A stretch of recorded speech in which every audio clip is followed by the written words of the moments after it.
बातमी आली ती म्हणजे वाल्मिक कराड आता पोलिसांना शरण आले स्वतःहून या ठिकाणी वाल्मिक कराड जो आहे तो सीआयडीला शरण गेला।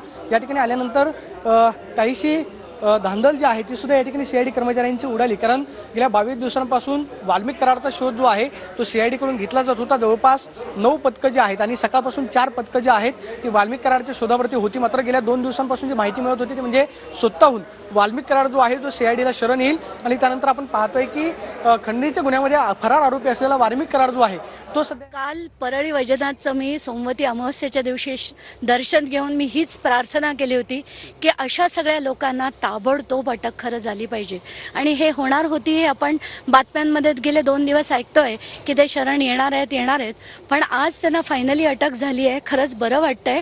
याच्यातनं आता पुढे सगळी चौकशी जी खरं तर 20 दिवस लागलेत ते बघून खूपच शॉकिंग वाटतंय, कारण जर पुण्यामधनं ते सापडले असतील, 17 तारखेला शेवटचा कॉल त्यांचा पुण्याचा होता, आज 31 तारखेला जर ते पुण्याहूनच मिळाले असतील तर याचा अर्थ ते पुण्यातच होते।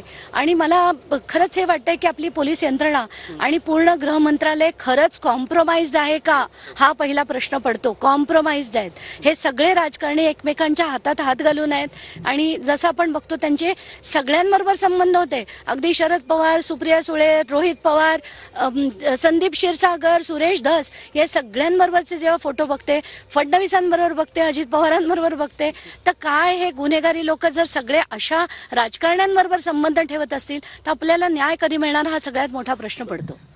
वाल्मिक कराडांनी सरेंडर केल्यानंतर त्यांनी सांगितलं, मी सरेंडर जरी झालो असलो तरी या सगळ्या प्रकरणात माझा दोष नाही। अगदी कोणी कधी म्हणेल का की हो माझ्या याच्यात दोष आहे किंवा संतोष देशमुखांना माझ्या सांगण्यावरनं मारण्यात आलंय किंवा माझेच ते लोक होते, असं कोणी कधी सांगेल का? ते तपास यंत्रणा जे काम करेल त्यातनं बरंच काही निष्पन्न होईल। आत्ताच्या घटकेला आपण त्यांच्याकडनं ही अपेक्षाच करू शकत नाही। आता या सगळ्या प्रकारामध्ये वाल्मिक कराड यांच्यावरती खंडणीचा गुन्हा दाखल झालेला आहे, मात्र त्यांचे जे दुसरे 7 आरोपी आहेत त्यांच्यावरती खंडणी आणि खुनाचा गुन्हा दाखल झालेला आहे। मात्र खुनाचा गुन्हा वाल्मिक कराड यांच्यावरती नाही, FIR तरी त्या बाबतीत काय भूमिका आहे? त्याच्यावर नक्कीच होईल, ह्याच्यात काहीच शंका नाहीये आणि ते काही दिवसात खरं झालं पाहिजे। आता वरचे काय करतात, राजकारणी काय करतात, कारण सगळी यंत्रणा मॅनेज होते आणि त्यांचे अमुक गुन्हे काढले सुद्धा जातील, पण ते जर खरंच तपास झाला ते सगळे लिंकेजेस मिळतील। आणि त्याच्यात जसं आपल्याला माहिती आहे की त्यांच्या ह्याच्यात सीआयडीना 2 मोबाईल्स मिळाले होते, त्या मोबाईल्समध्ये अख्खेच्या अख्खे रेकॉर्डिंग्स होते। एकतर कोणी रेकॉर्डिंग कसं करू शकतं इतक्या हॉरिबल घटनेचं, तेच मला मुळात कळत नाही। आणि त्या व्यतिरिक्त एका बड्या नेत्याचं नाव देखील होतं। हे जेव्हा ऐकलं ना तेव्हा वाटतंय की काय चाललंय, हे रामराज्य तर नक्कीच नाहीये। या सगळ्या प्रकारामुळे कुठंतरी बीडची जी दादागिरी, गुंडगिरी वाल्मिक कराड म्हणतात की